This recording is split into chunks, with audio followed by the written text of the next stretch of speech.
नमस्कार, आप सभी लोगों का आपके अपने YouTube चैनल GSM क्लासेस में स्वागत है। जैसा कि मैंने आपको कक्षा 10 की गणित का जो चैप्टर नंबर 4 था क्वाड्रेटिक इक्वेशन, उसमें मैंने पहला लेक्चर आपको बताया था, जिसमें आपको बहुत सारी चीज़ें बता दी गई थी कि इक्वेशन क्या होते हैं, क्वाड्रेटिक इक्वेशन क्या होते हैं और उनके सॉल्व करने के, द्विघात समीकरण को सॉल्व करने की कौन कौन सी विधियाँ होती हैं। उसमें आपको 3 विधि बताई गई थी। एक तो गुणनखंड विधि, जिसको हम कहते हैं फैक्टराइजेशन। दूसरा था पूर्ण वर्ग बना के हल करना, जैसे उसको इंग्लिश में कहते हैं परफेक्ट स्क्वायर। एक आपका था श्रीधराचार्य फार्मूला, जिसको हम क्वाड्रेटिक फार्मूला भी बोलते हैं। तो इतनी सारी चीज़ें उसमें आपको बता दी गई थी और उसमें आपको जो प्रश्नावली आपकी 4.1 थी, उसके भी सवाल आपके करवा दिए गए थे कुछ। तो आज हम आपको उसके आगे बताएंगे प्रश्नावली 4.2 के। लेकिन अगर अभी तक आप हमारे चैनल को सब्सक्राइब नहीं किए हैं तो हमारे चैनल को सब्सक्राइब कर लें। चलिए देखते हैं आपका जो क्वेश्चन है क्या। गुणनखंड विधि से निम्न द्विघात समीकरणों के मूल ज्ञात कीजिए। आपको सब कुछ बता ही दिया गया, बस केवल आप देखते रहिए कि कैसे आपके सवाल लग रहे हैं। चलिए देखते हैं पहला जो क्वेश्चन है। इसमें फर्स्ट क्वेश्चन लिखा हुआ x² - 3x - 10 = 0।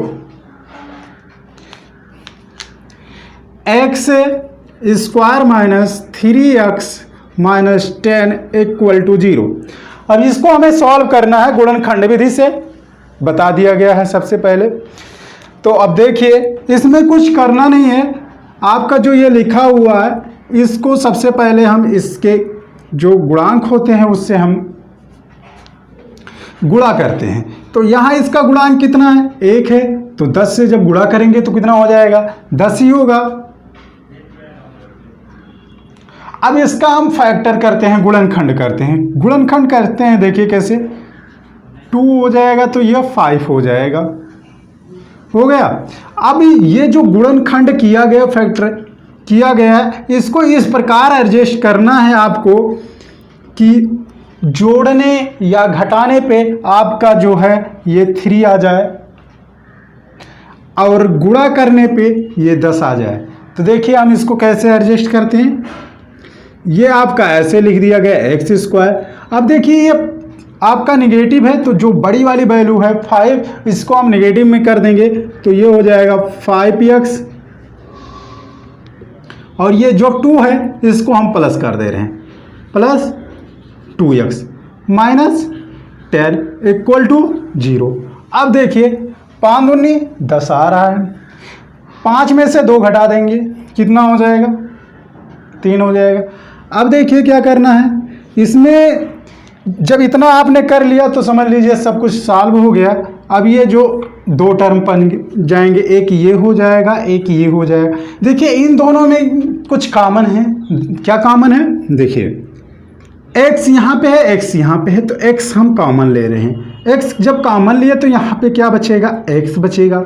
यहाँ पे क्या बचेगा? 5 बचेगा। अब इसमें हमें कॉमन लेना है, इसमें 2 कॉमन ले लेते हैं। 2 कॉमन ले लिए तो यहाँ पे हो जाएगा x और यहाँ पे हो जाएगा 5। जितना हम कॉमन लेते हैं उतने से प्रत्येक टर्म में, पद में हम भाग करते हैं। जैसे इसमें x कॉमन लिया गया तो x से भाग करेंगे x होगा, इसमें x से भाग करेंगे तो 5 होगा, 5 हो जाएगा। इसमें मैंने 2 कॉमन लिया, जब 2 कॉमन लिया तो इसमें हम डिवाइड करेंगे 2x में, 2 से तो x बचेगा, लेकिन जब 10 में डिवाइड करेंगे तो 5 हो जाएगा। अब क्या करना है, इसको आप दोबारा कॉमन ले लीजिए। यहाँ पे x - 5 है, x - 5 है, तो x - 5 ऐसे ले लीजिए। तो दूसरे ब्रैकेट में हो जाएगा x + 2 = 0।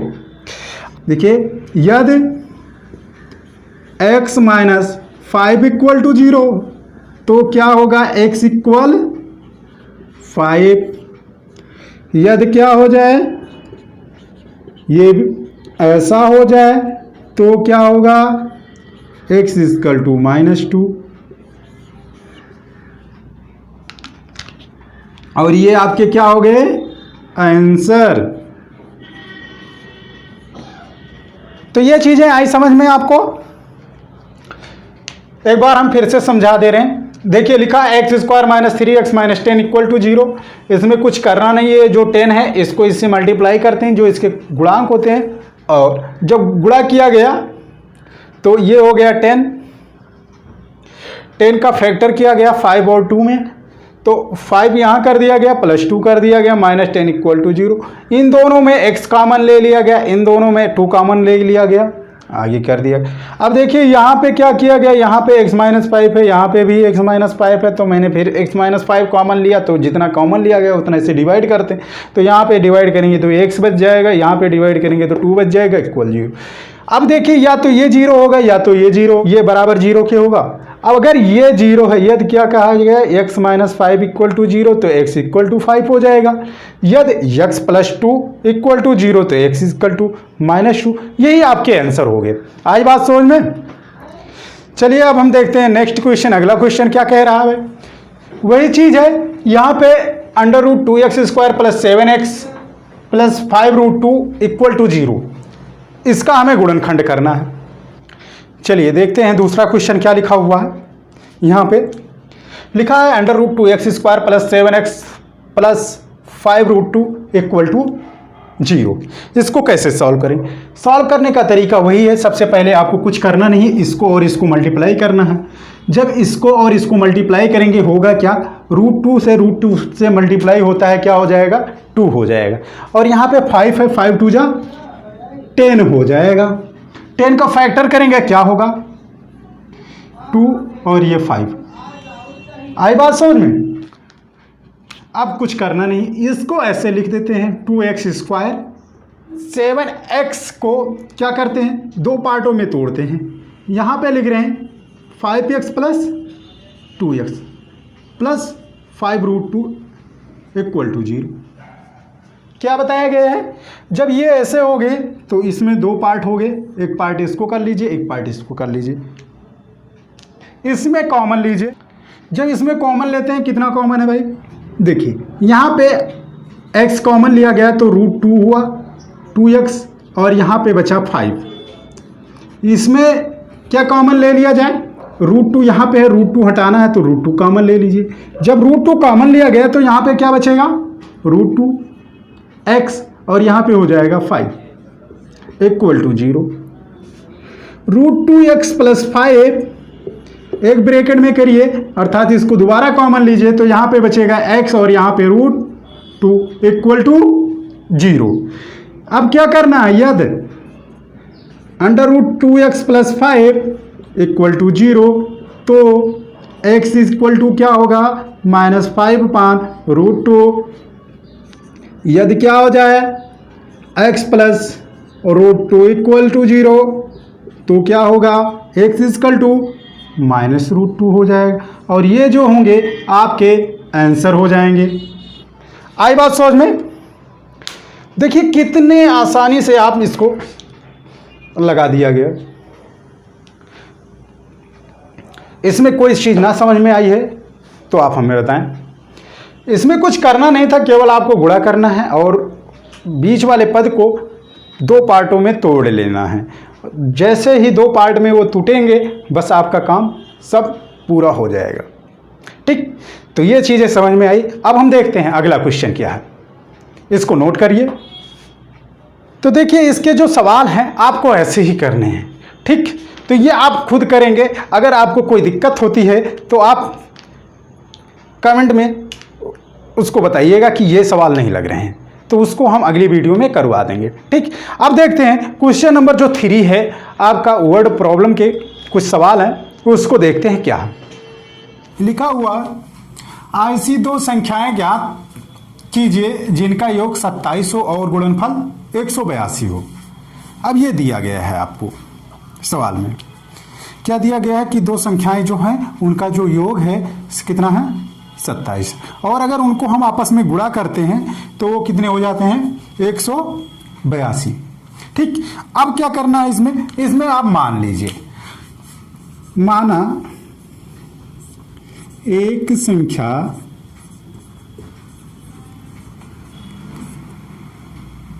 क्या x है। अगर एक संख्या x है तो दूसरी संख्या कितनी हो जाएगी? तो दूसरी संख्या बराबर, अब योग कितना दिया गया? 27 दिया गया है, तो 27 में से x माइनस कर दीजिए तो दूसरी संख्या मिल जाएगी। तो 27 माइनस x, ये आपकी होगी दूसरी संख्या।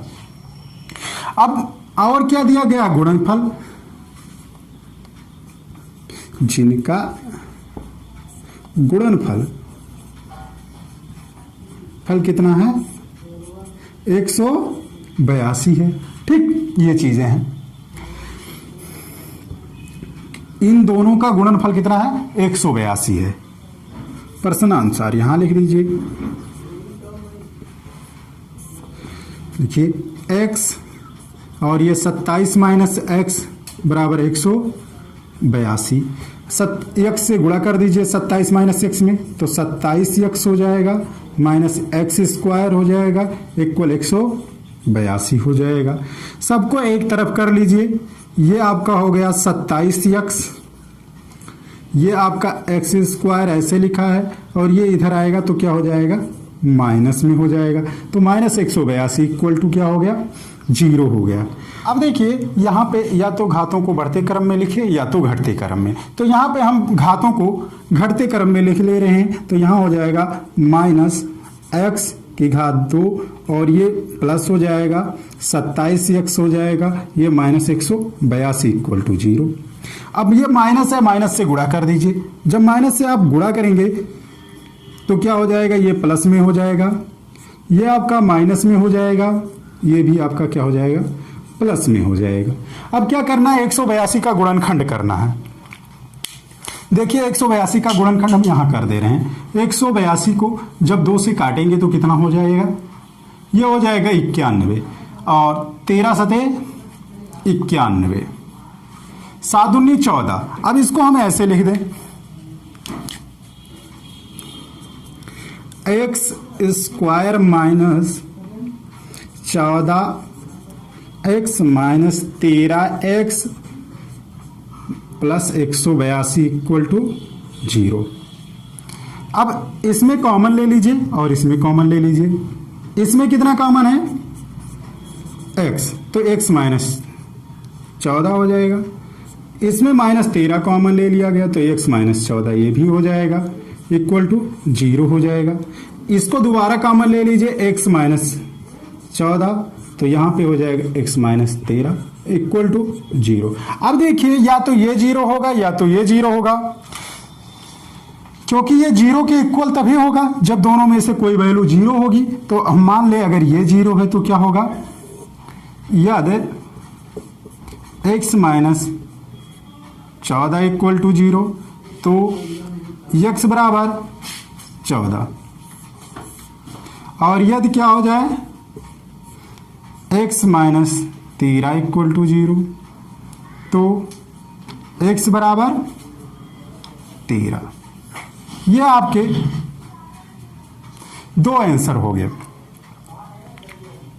जो संख्याएं हुई वो या तो 14 होंगी या 13 होंगी। अब देख लीजिए कि आपकी जो संख्याएं हैं सही हैं या गलत हैं। क्या करना है? अगर 13 और 14 को जोड़िए तो क्या 27 हो रहा है, और इन दोनों को गुणा करिए तो 182 अगर आ जाता है तो आपका आंसर सही है, नहीं तो गलत है। ठीक, तो यहाँ पे हम लिख दे रहे हैं, अतः जो संख्याएं हैं क्या होंगी? संख्याएं आपकी जो हुई ये हो जाएंगी आपकी 13 और 14। यही आपका आंसर हो जाएगा। आई बात समझ में? चलिए दूसरा सवाल देखते हैं क्या है इसमें। अगला लिखा है, दो क्रमागत धनात्मक पूर्णांक ज्ञात कीजिए जिनके वर्गों का योग 365 हो। अब देखिए इसमें एक बात आ गई, क्या? कर्मागत। कर्मागत क्या होते हैं भाई, बताइए। देखिए कर्मागत वो संख्याएं होती हैं जो एक के बाद एक आए, जैसे कर्म से आए। जैसे मान लेते हैं कि एक के बाद दो आ रहा है, दो के बाद तीन आ रहा है, तो ये आपके क्या हुए? कर्म से हुए। जैसे हम क्लासों में पढ़ते थे तो क्या हुआ, एक साल फर्स्ट में थे, फिर दूसरे अगले साल किस में चले गए? सेकंड में, फिर थर्ड में, फिर फोर्थ में, फिर फिफ्थ में। ऐसे हम क्रम वाइज क्या हो रहे हैं? आगे बढ़ रहे हैं। ठीक। और दूसरी बात क्या दिया गया? धनात्मक। इसका मतलब निगेटिव तो कभी होंगे नहीं क्योंकि धनात्मक दिया गया। आई बात समझ में? आगे देखिए क्या लिखा है? पूर्णांक। पूर्णांक क्या होते हैं? धनात्मक और ऋणात्मक दोनों होते हैं, पॉजिटिव और नेगेटिव होते हैं, लेकिन आपको केवल धनात्मक लेना है, इसका मतलब जीरो के आगे ही लेना है। ठीक, आई बात समझ में? तो अब क्या करना है कि इसमें आप एक को मान लीजिए क्या? यक्स। जब एक संख्या एक्स होगी तो दूसरी क्या होगी? एक्स प्लस वन हो जाएगी। आई बात समझ में? बस आपका सॉल्व हो जाएगा। चलिए देखते हैं। माना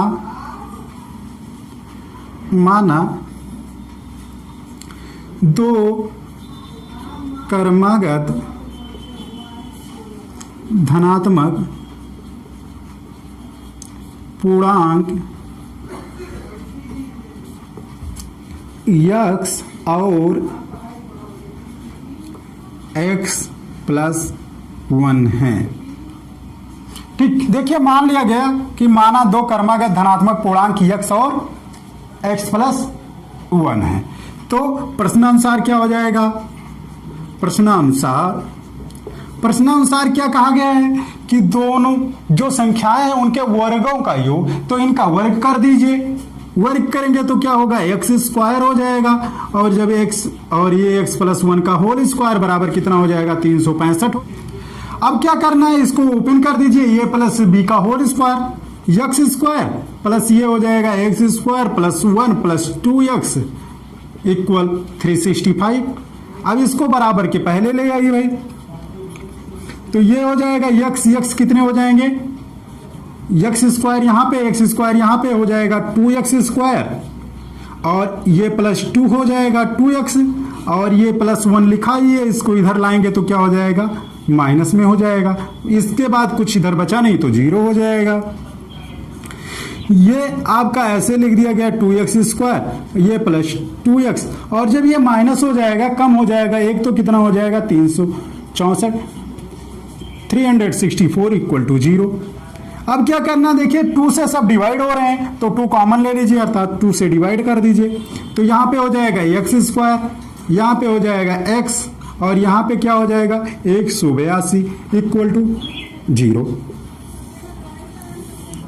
करना है यहाँ पे 182 का गुणनखंड कर लेना। जो आपको पिछले जो सवाल था, पिछला सवाल था, उसमें आपको 182 का गुणनखंड करके बताया गया था। 182 का जो गुणनखंड था वो कितना आया था? 13 और 14। अब 13 और 14 को आपको ऐसे एडजस्ट कर लेना है कि जोड़ने या घटाने पे क्या आ जाए? यक्स आ जाए, और 13 और 14 को अगर मल्टीप्लाई करें तो कितना हो जाए?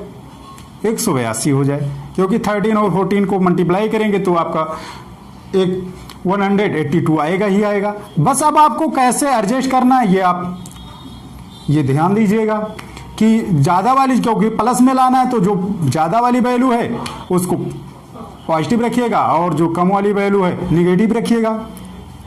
आई बात समझ में? तो इसको आगे आप सॉल्व करेंगे। और आपको ये वीडियो कैसी लगी, अच्छी लगी हो तो लाइक कर दें, शेयर कर दें, और अगर हमारे चैनल को सब्सक्राइब नहीं किए हैं अभी तक तो सब्सक्राइब कर दें। जय हिंद।